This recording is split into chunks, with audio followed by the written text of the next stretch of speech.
Hello, wizards, witches, and everyone in between. My name is Emma, and welcome to my February wrap-up.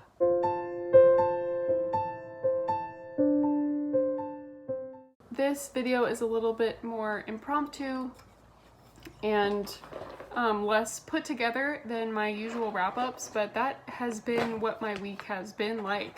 I've been so busy with work and trying to study for these tests for the teaching credential program, and it's literally been insane. So I've been a little MIA on BookTube and BookTwitter and things like that, but I did want to film this wrap up for you guys really quickly. So I managed to read 5 things in February, which isn't that great. I honestly think I'm gonna need to lower my Goodreads goal because this year is far crazier already than I would have guessed. But I read 5 things, and of those 5, they were all 4 stars or higher. So in that sense, it was a really good reading month for me. So the first thing I read in February was Lair of Dreams by Libba Bray.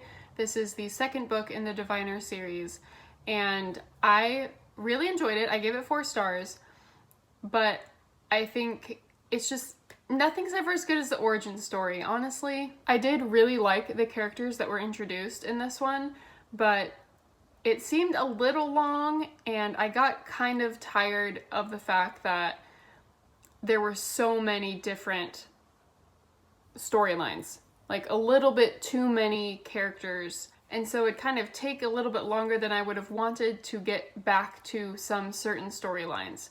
So that's why I gave it a 4. I still really loved it. For me though, it just wasn't as enjoyable as the first one. I am definitely hoping to continue with that series this spring. At some point I would love to finish it.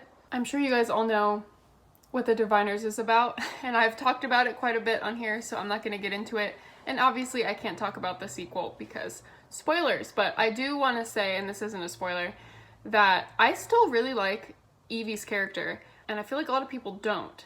And I am kind of sad that she wasn't in this one as much as I would have liked. I think that's my problem with like sequels, is when they, you know, open up the plot line and have this much larger and broader plot line.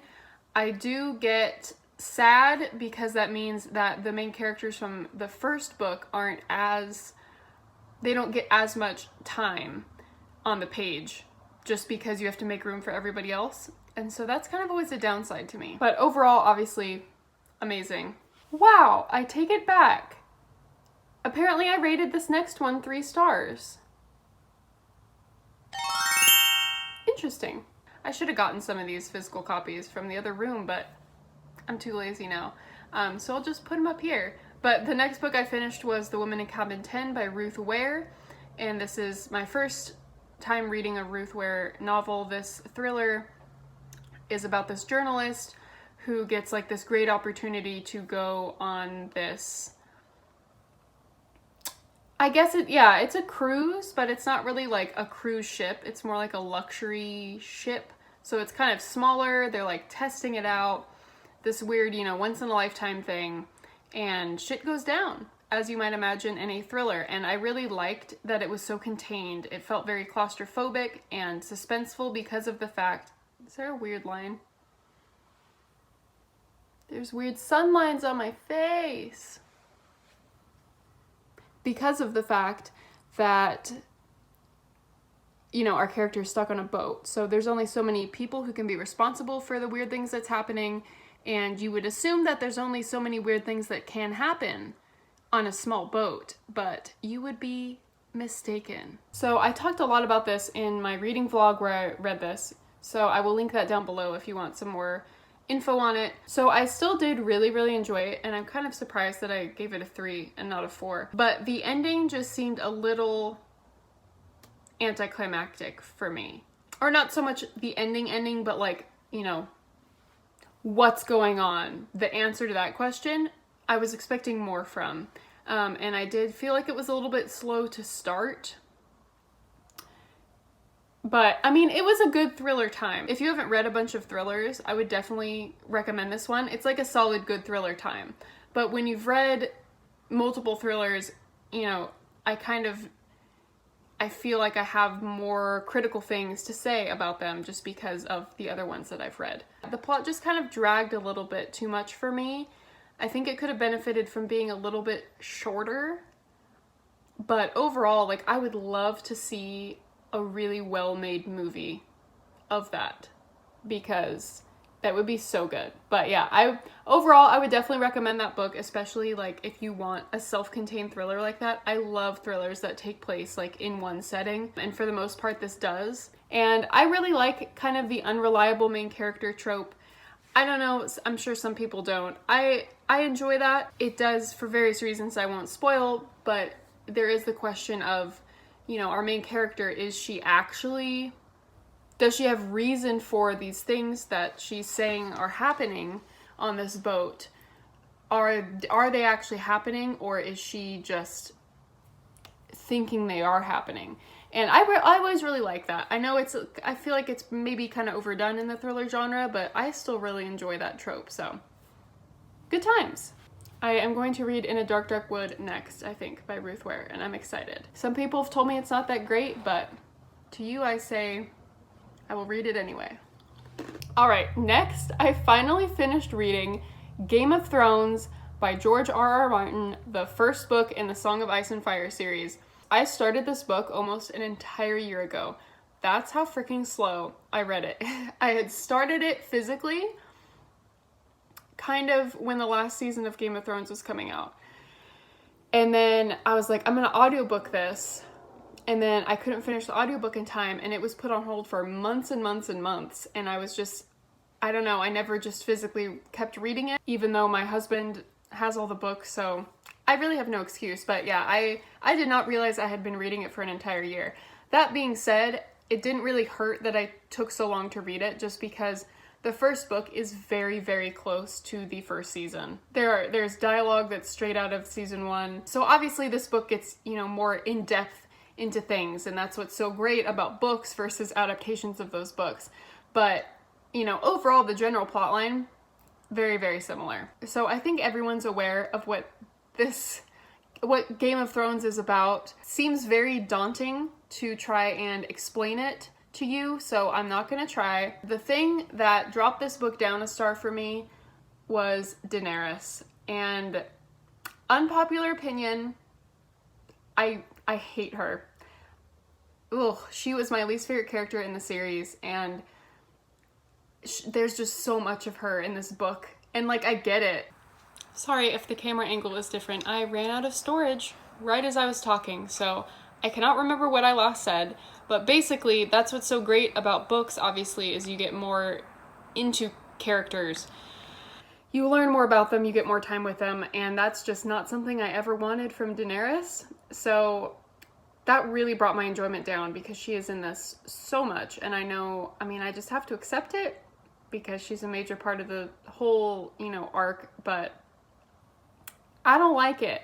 But other than that, I really liked it. His writing is a lot more simple and straightforward than I thought it would be, and it's just such a well-crafted fantasy story. And even if, you know, part of me wishes I hadn't watched the show first, but you can tell from the first book that he's planting all these seeds to, you know, have certain plot lines go this way, and it's all planned out. And I thought the characters were really distinctive, because there's a lot of them, but they're so complex and different from each other, and it was just a really good time. So I would highly recommend that. Someday I will read the second one. Next, I finally read Queen of Nothing by Holly Black, which I got on release day and then proceeded to not read for 3 months. Classic. So I gave this 4 stars. I really liked it. I was so scared because I know a lot of, like, it's gotten very mixed reviews from big fans of the series.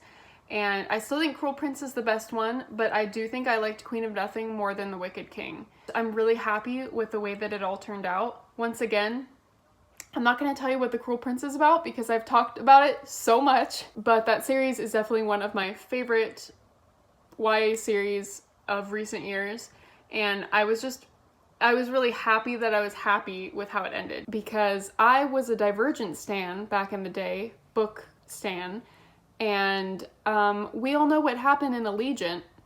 So ever since then, I'm just scarred and scared for a series that I enjoy coming to an end. I really enjoyed the way that, especially Jude and Cardan, their character arcs like how far they've come since book one. And I feel like this book especially like really showcased how much they've changed. And I mean, Taryn, everybody really, the whole family has had so many things happen to them and so many things that they've learned. And I don't know, I think Jude is a fantastic character. She's almost like Katniss. She's a good female character, and we need more of those. We need more strong female characters in YA. Give it a read. So the last book that I read was Mr. Nobody by Catherine Steadman. And if you've been watching my channel since last fall, I'm sure you've heard me talk about Catherine Steadman before. Her book, Something in the Water, was one of my top 10 books that I read last year. I loved it. It was a great, great thriller. I think it came out in January or February. Mr. Nobody is her second novel. And so this thriller follows a psychiatrist who is helping this man figure out what's going on. This man who they call Mr. Nobody is found on the beach, and he doesn't know where he is, who he is, why he is, anything like that. She gets called in because she's a very well-respected psychiatrist, neuropsychiatrist, and he might be a certain type of fugue case, which is very, very rare. He starts kind of knowing things about her past that there's no way that he should know when he doesn't even know his own past. So she starts wondering, you know, why was she asked to be on this case? And all these people are signing these NDAs. How does he know this stuff about her? And it was really good. Compared to Something in the Water, this one's a lot more slow and subtle of a thriller. Something in the Water is a lot like larger. It's kind of like a vacation thriller, a bunch of stuff going on, a bunch of people involved. You know, the stakes are very high. This one is a lot smaller. It's, you know, restricted really to our main character, trying to figure out who this guy is and what he's doing and how he knows what he knows, because she has a very interesting past herself. And I really, really liked it. I think if you are into thrillers, I would definitely recommend this one. If you were looking for a thriller to start out with, I would have you read Something in the Water instead. Just because I'm not sure how much of this I enjoyed because of the fact that I'm a psychology major. There was a lot of psychology stuff in this, obviously, because, you know, they're trying to figure out his memory. There's a lot of psychology terms thrown around. Our main character is a psychiatrist, and so I really enjoyed that aspect of it, but I'm not sure if everyone would. Either way, it's a really, really good time. Catherine Steadman is definitely an auto-buy author for me now. I cannot wait. I don't know when a next book is coming out because this one just came out, but I already want it, so that's fun. We love waiting. All right, that is it for my February wrap-up. I hope you guys enjoyed. Thank you for putting up with this very impromptu and last minute and kind of stretched for time video. Sorry if I keep looking up here. It's because you're propped up against my window, so it's easy to get distracted looking outside. But I hope you guys are doing well. I hope you have a wonderful March, and I will see you next time. Bye!